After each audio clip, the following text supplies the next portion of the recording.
Bonjour, dans le cadre du programme des nouvelles technologies de l'informatique, on va voir aujourd'hui comment se connecter à une base MySQL et on va voir aussi comment l'interroger.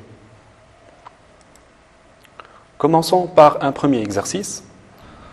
L'énoncé vous dit que dans une base de données d'une école, on demande d'afficher les résultats des requêtes suivantes.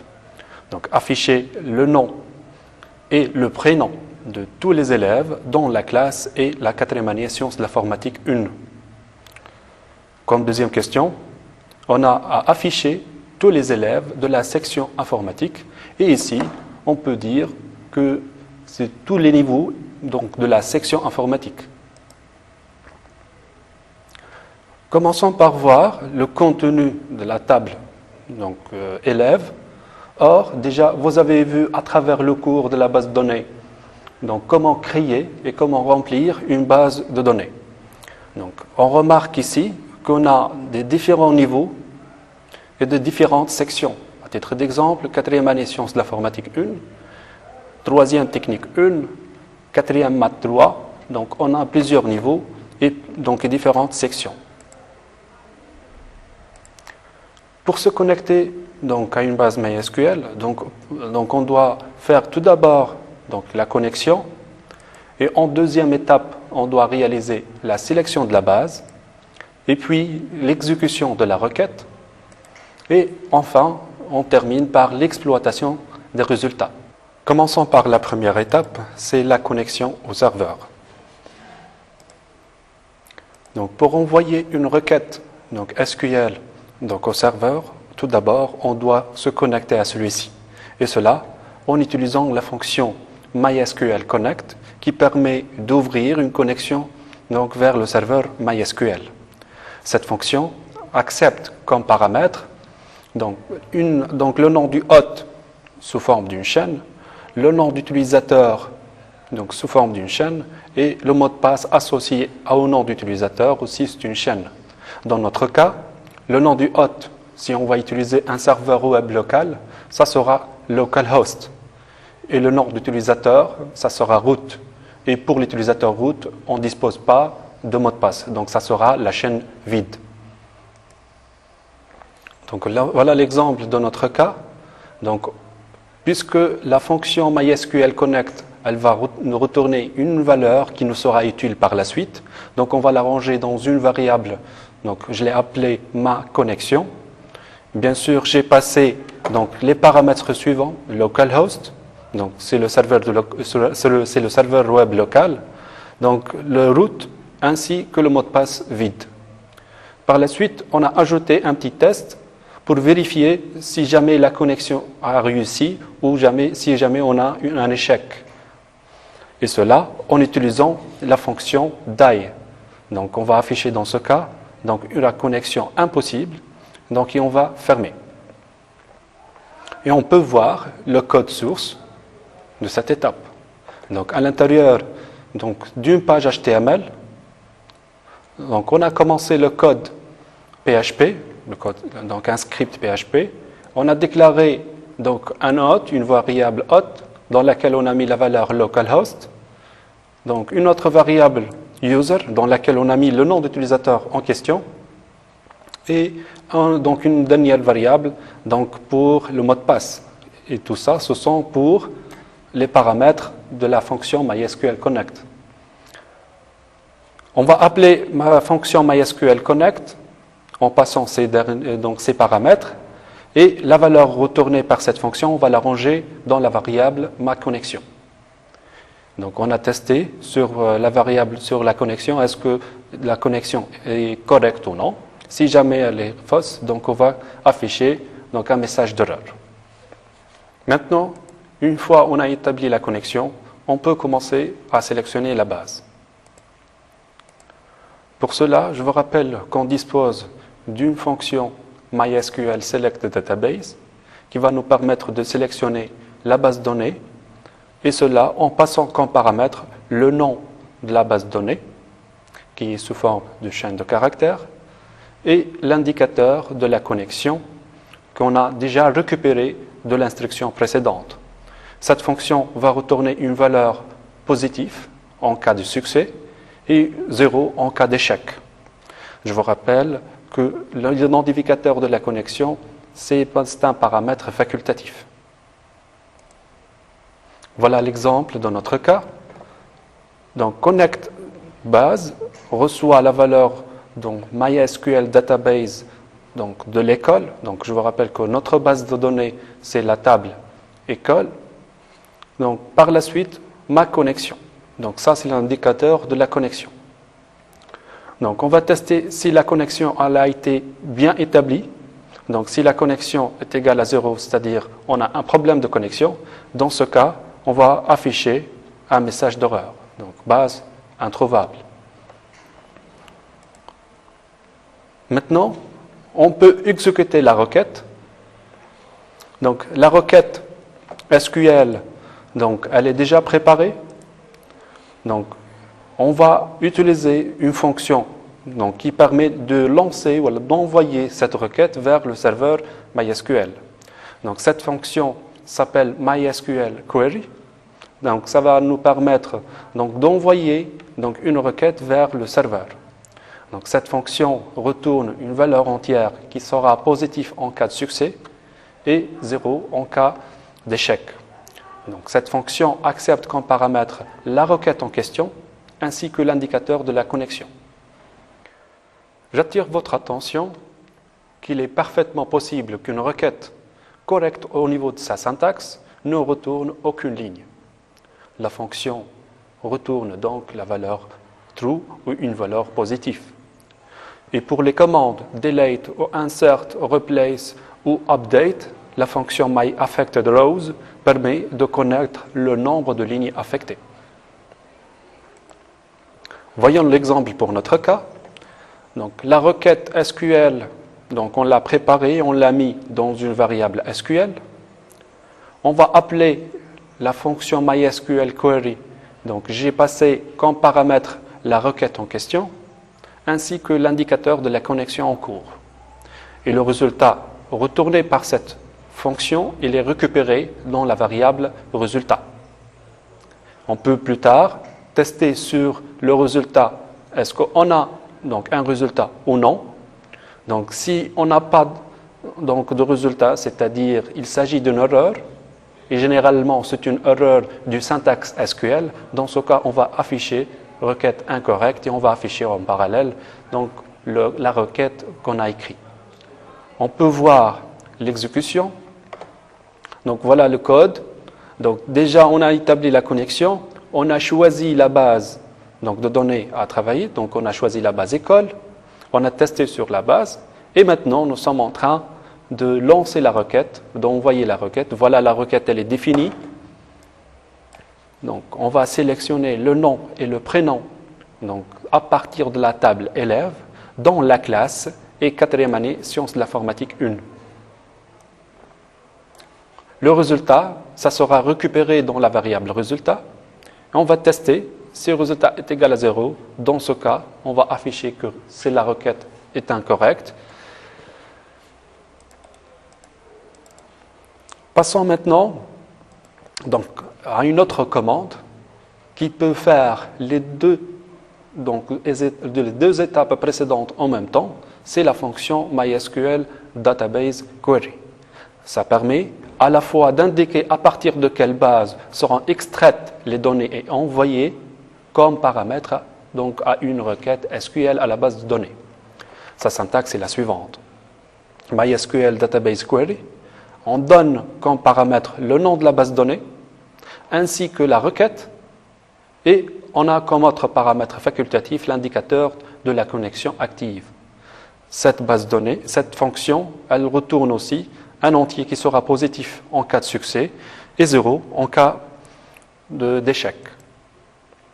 Voilà l'exemple de cette fonction. Donc on a la requête, elle est récupérée dans la variable SQL.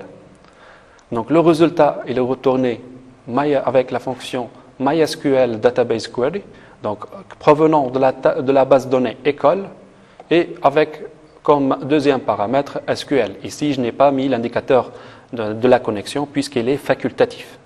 Et comme d'habitude, je teste si jamais on a une erreur de SQL, on va afficher l'erreur. Donc on peut voir l'exemple. Voilà, donc on a deux étapes dans une seule, l'étape 2 et l'étape 3 dans cette étape à travers la fonction MySQL Query Database. Donc ça permet de récupérer les résultats lancés par la requête SQL, donc provenant aussi de la base école.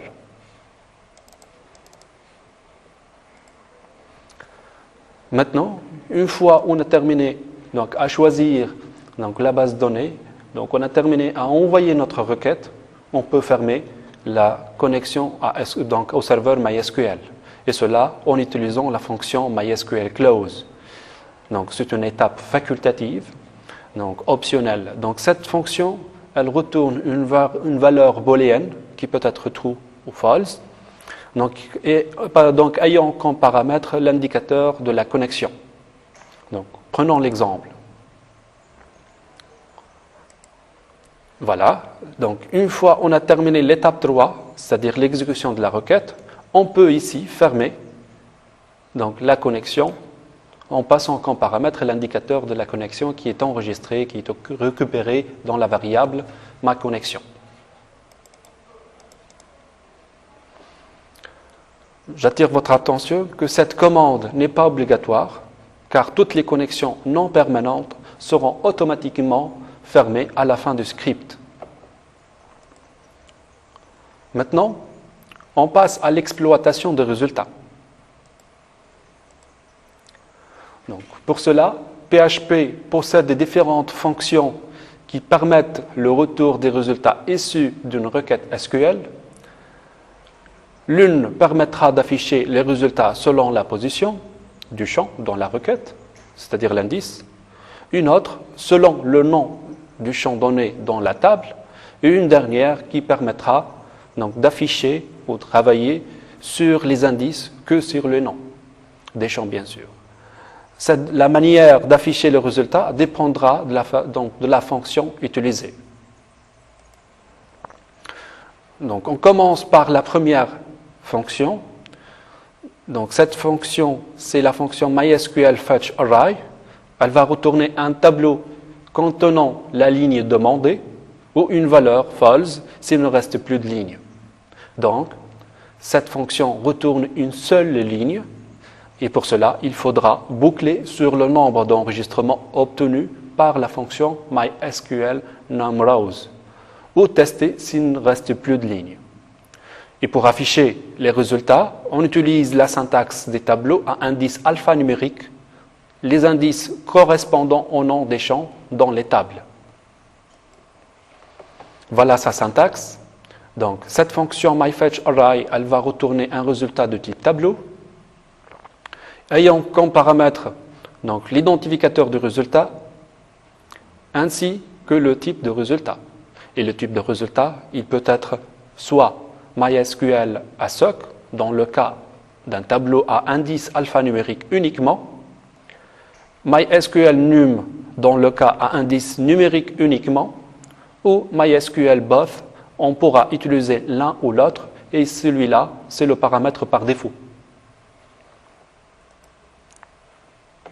Voilà l'exemple pour notre cas.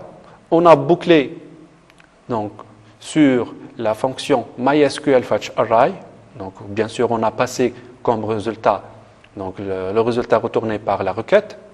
Et vous remarquez ici que je n'ai pas passé le type du résultat. Donc, ça sera le résultat. Donc, ça sera sur les deux colonnes. Donc, le résultat, il est récupéré dans la variable ligne. Si la ligne contient un enregistrement, on peut passer à afficher. Sinon, on va quitter. Donc, qu'est-ce qu'on va afficher? Donc, on va afficher la ligne de nom. Et aussi, on va ajouter la ligne de prénom. On peut voir l'exemple. Maintenant, nous sommes dans la quatrième étape. Donc, on est en train d'afficher voilà le résultat récupéré par la fonction MySQLFetchArray. Donc, $résultat, c'est le paramètre qu'on a récupéré là-dedans, le résultat de la requête lancée précédemment. Si jamais on a donc une valeur, donc on va l'afficher. Ça, c'est le contenu du script. On peut voir maintenant directement donc, le contenu ou le résultat retourné par ce script. Et voilà, on a sélectionné, on a trouvé qu'il y en a donc 4 élèves pratiquement qui appartiennent à la 4e année sciences de l'informatique 1. On peut les vérifier dans la table, plutôt donc dans la table élèves. Voilà, donc on a un élève, 2, 3 et 4. Donc 4 élèves qui appartiennent à la base. Voilà une autre fonction qui s'appelle MySQLFetchRow qui retourne une ligne d'enregistrement sous la forme d'un tableau. Chaque colonne est enregistrée sous la forme d'un tableau commençant par la position 0. Donc voilà le syntaxe. Donc elle va retourner un tableau et elle accepte comme paramètre l'indice. C'est l'identifiant retourné par MySQL Query. Voilà l'exemple pour notre exercice. Donc on va boucler donc, avec la boucle pour, puisqu'on connaît combien d'enregistrements on a dans la requête, dans le résultat retourné.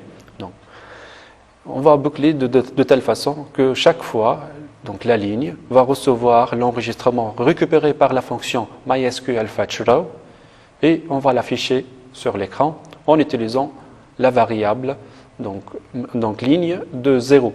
Ça correspond donc au champ nom. Et la ligne de 1, ça correspond au champ prénom. J'ai ajouté la balise BR pour retourner la ligne. Donc on peut voir le résultat. Voilà le code.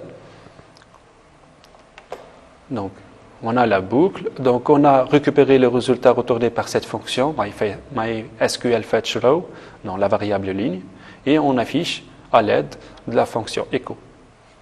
Donc on peut voir le résultat et on remarque qu'on a exactement le même contenu que tout à l'heure.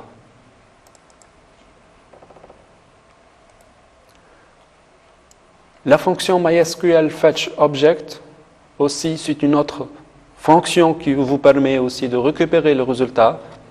Donc, cette dernière retourne une seule ligne d'enregistrement. Cette fonction est identique à MySQLFetchArray, à la différence qu'elle retourne un objet à la place d'un tableau. On peut alors accéder aux valeurs des champs par leur nom, mais plus par leur indice. Voilà ce syntaxe.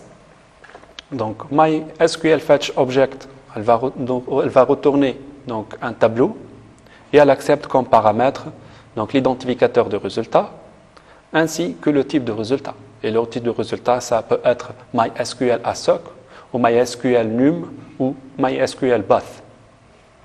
Voyons l'exemple. Donc, cette fonction retourne une seule ligne sous forme d'un objet dont les propriétés correspondent à une ligne de résultat. Ou false, s'il ne reste plus de lignes. Il faudra donc boucler sur le nombre d'enregistrements précédemment calculé par la fonction MySQLNumRows ou tester s'il ne reste plus de lignes. J'attire votre attention que pour afficher les résultats, on donne le nom de l'objet suivi du nom du champ dans la base séparé par une flèche. Voilà la boucle. Donc, on a la boucle donc, while qui va récupérer le résultat par la fonction MySQLFetchObject et on va le récupérer dans la ligne. Si la ligne elle est égale à true, c'est-à-dire on a une valeur là-dedans, on va afficher le champ nom de l'objet ligne et on va afficher le champ prénom de l'objet ligne aussi. La balise BR, comme d'habitude, ça vous permet de retourner à la ligne.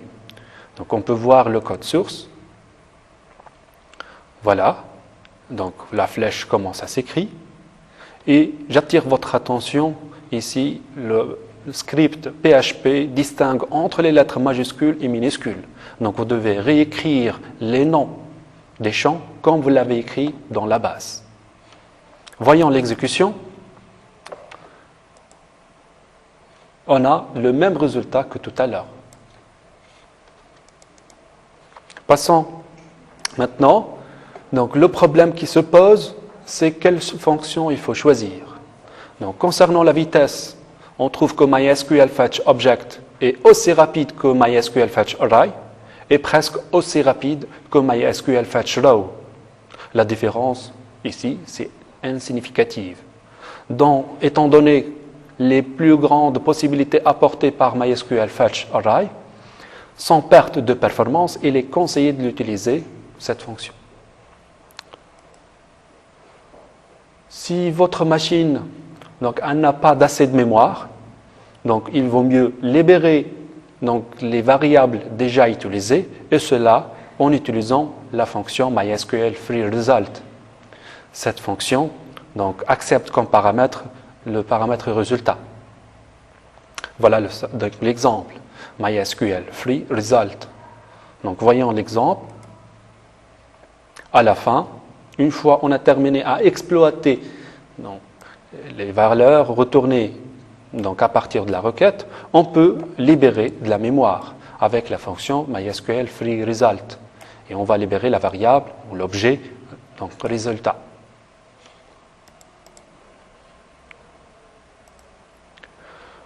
Je vous rappelle qu'on a une deuxième question, donc c'est d'afficher tous les élèves de la section informatique, y compris ici tous les niveaux de la section informatique. Donc pratiquement, ça sera le même procédé, les mêmes étapes à suivre, sauf qu'il faut changer donc un petit peu la requête. Voyons comment ça sera la requête. Donc il suffit de changer la requête donc avec select étoile from élève where class like $SI %.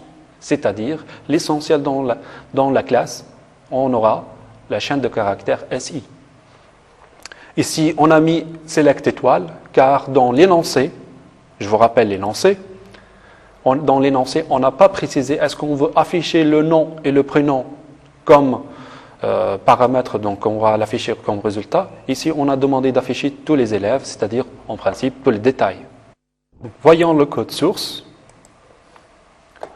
Donc voilà les mêmes étapes. Donc première étape, c'est la connexion au serveur. Deuxième étape, la sélection de la base. Troisième étape, l'exécution de la requête. Donc la requête, bien sûr, elle a changé. Donc select étoile from élève where class like %SI %.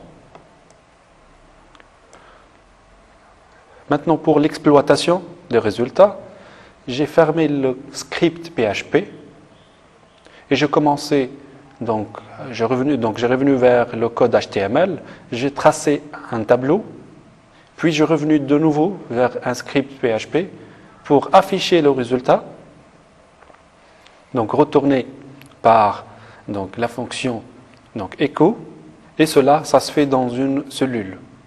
Chaque champ, ça sera affiché dans une cellule. Dès qu'on termine, on trace une nouvelle ligne pour afficher complètement enfin le tableau. Donc on peut voir le résultat. Et voilà le résultat. Donc on a les numéros des élèves dans la première colonne, leur nom dans la deuxième, leur prénom et leur classe. Les classes, remarquez ici qu'ils appartiennent à plusieurs niveaux, mais ils sont tous de la section informatique. Et on trouve enfin leur date de naissance. Voilà, mes chers élèves, c'est comme ça que s'achève notre séance aujourd'hui.